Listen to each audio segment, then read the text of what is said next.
17 As for these 4 children, God gave them knowledge and skill in all learning and wisdom, and Daniel had understanding in all visions and dreams.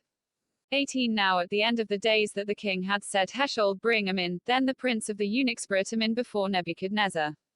19 And the king communed with them, and among them all was found none like Daniel, Hananiah, Mishael, and Azariah, therefore stood they before the king. 20 And in all matters of wisdom and understanding, that the king inquired of them, he found them 10 times better than all the magicians and astrologists that were in all his realm. Who did that?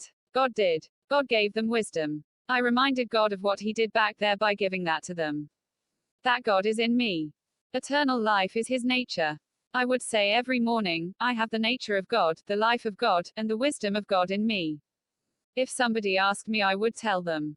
They thought I was a nut, but I would tell them this as we walked down the street to school. Sometimes a bunch of us took up a whole street, there was not a lot of traffic. I would tell them about it.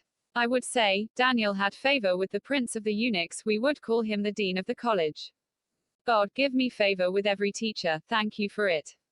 It is mine. Now impart to me, because I've got the life of God and the nature of God in me, more wisdom than all the rest of the class. Let me be 10 times better off than the rest of the class. I wasn't bragging on me, I was bragging on what he gave me. I stood at the head of the class. I was the only one who made a straight-up report card. What happens when you receive ZOE? 17 In fact, in one of our classes, I was the only one who made an A. Nobody else made anything higher than a C.